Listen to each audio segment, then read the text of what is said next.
vlog. Dimitri here.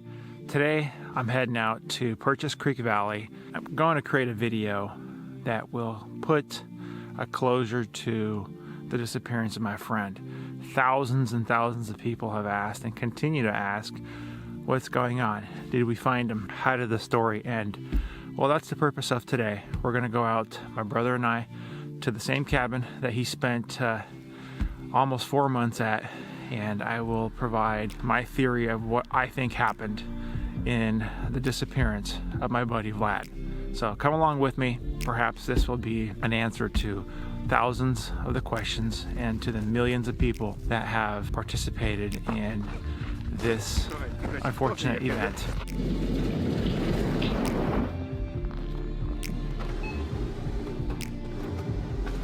Picking up that food there really reminded me of the time when I was packing those buckets for Vlad.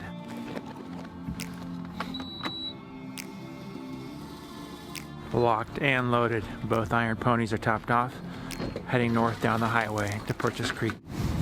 Morning coffee is important. Couple of Americanos, please, 16 ounces. Is that it? That's it. You got it. Okay, this is the one with cream. Oh, it's way hotter than it feels, so be careful. Thank you very much. Have a good day. Whew, that is hot.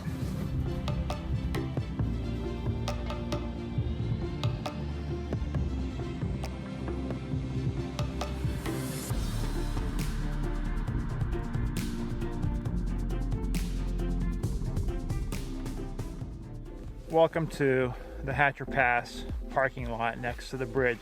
This is one of the entry points and exit points. This location is what I call the lower trail. It basically goes to the river, bypassing the top of the mountain, which is over here off to my left. It's a lot easier coming and going this way since there's no elevation change. What I'm thinking is this is the trail that got Vlad in trouble. I'm gonna go share the location with you where I believe he made it to, and somewhere between here and the river where Vlad went missing. That's just the hard, cold truth, and I'm going to show you that spot.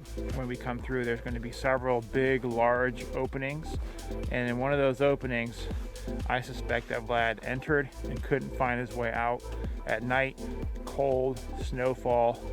It really gets ugly fast. I can't stress the importance of having the right gear, warm clothing, some way to communicate. Always go in over prepared. Approach it like, hey, things will go not as planned, and how am I gonna survive? I miss Vlad dearly. He's just such a great person. Nobody should ever have to disappear in the cold north like we've got up here. I'll see you down the trail.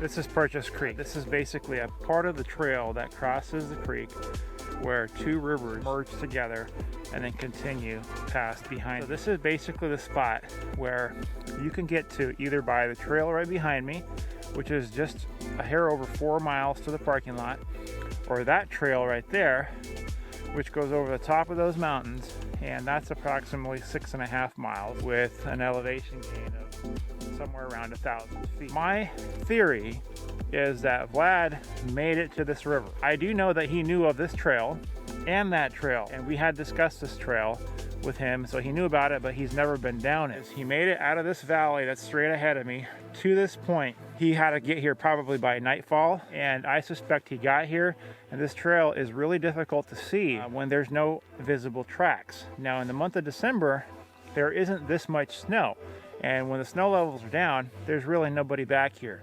So I am gonna assume that he made it here, went down this trail to the first opening. It's basically a big marsh that's about 1 mile long, half-mile wide.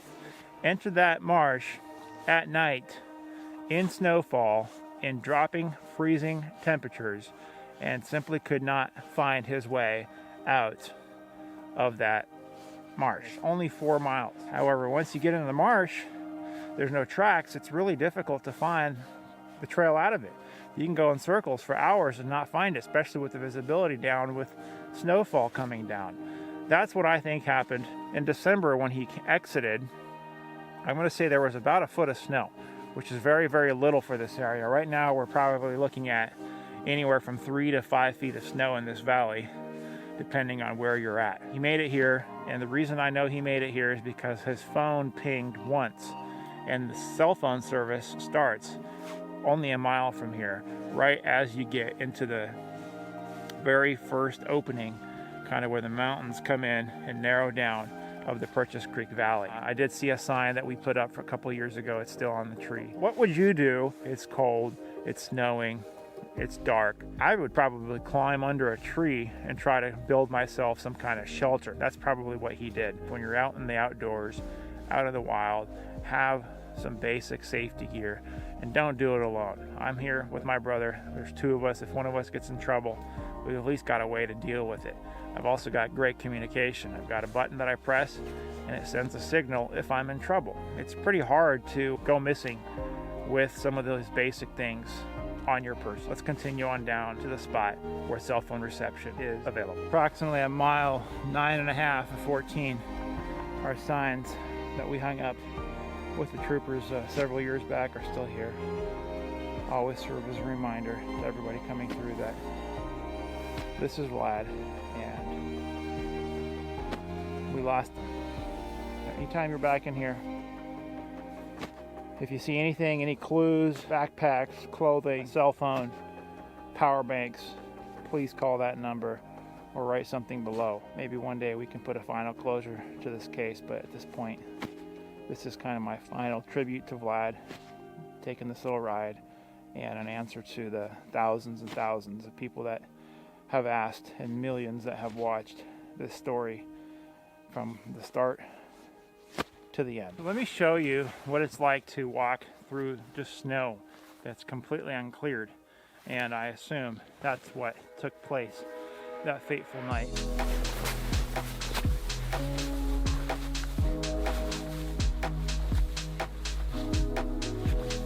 That's only like 30 feet. Imagine doing that for miles. Yeah. Found a backpack here, right on the trail.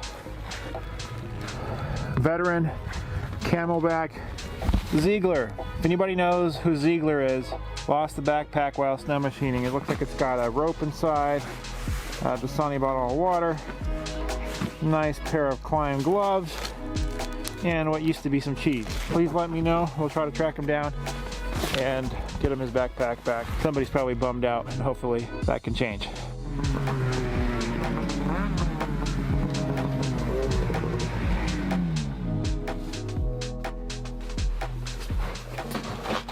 Well, here's the beloved place. Gotta come up with a name for this place. Maybe you can help me out with some ideas. What would be a good name for this little piece of heaven? It's a cabin in a beautiful valley, 5 feet of fresh snow in the winter, wild, there's no power, wild animals constantly chewing on this place. Help me out. So this is where my buddy Vlad spent the last 4 months of his life. First inspection of the place. Overall, it looks pretty decent. I wonder what these are. Any idea what that could be? Is that like some kind of a animal chewing on it, possibly? The whole front side. Maybe it's the weather. My shed is open though. Okay. Oh. All right. We've got some drill bits in there. A little oil, antifreeze, a battery charger, fuel tanks, shovels, some baling wire, plastic. You know, Alaskans are good people. They don't just steal people's stuff. Here we are inside of this cabin. I think I just found one of Vlad's little creations. Every time I come here, I tend to notice something new. Look at this can. He created a little disposal system for the matches. There's a little hole to put the little match butts. Matter of fact, he even taped that little piece of the top. So, a little memory of Vlad. This is the kind of stuff he'd come up with. Wrap a can with a match box so you can strike your matches and put them in right there. The peace and quiet out here is just majestic. It's just such a place. You've got to experience it. So what I'm going to do right now is clean the flue. It's never been cleaned since this fireplace has been installed here some years ago. So I got this lower piece off. You can see right there is what I've got to clean out, and it's pretty bad all the way to the top. All right, get myself a couple of these extensions. See if I can try to clean this up without making too big of a mess. Okay.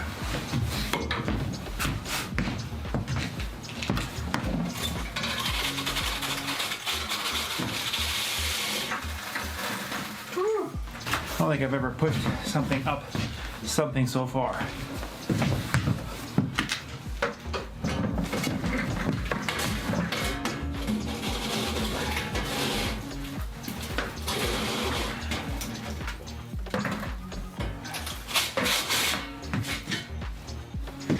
All right, not too bad.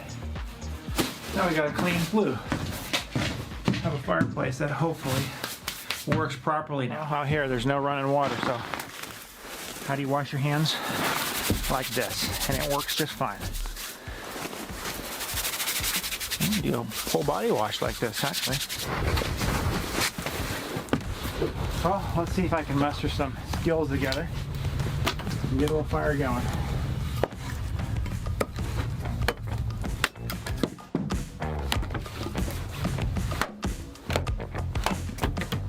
Dry. You lumberjacks will probably be laughing at me, but you know what? This works.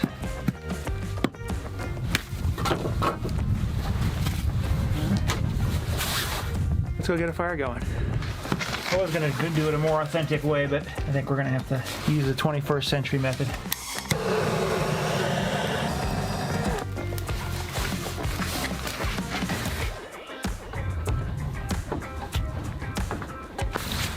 One of the old ways of getting water is right here. Pan I could find. Try to make them as clean as possible. Pack them full of snow and see how much water these containers result in. Probably not very much. I would think maybe a cup from all of this. A little coffee percolator. All that too. All right, and while I'm at it, kind of brush it up a little bit. That felt great.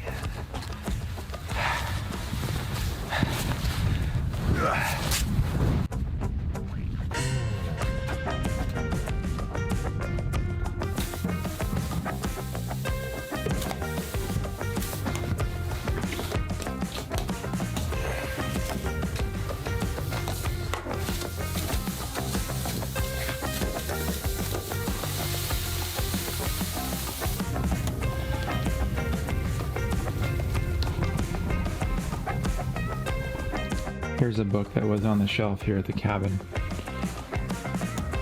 I have no idea how it got here. Perhaps this is something that Vlad read. I kind of would be surprised if he brought any books in while he spent his time here, came in on foot. But something to think about.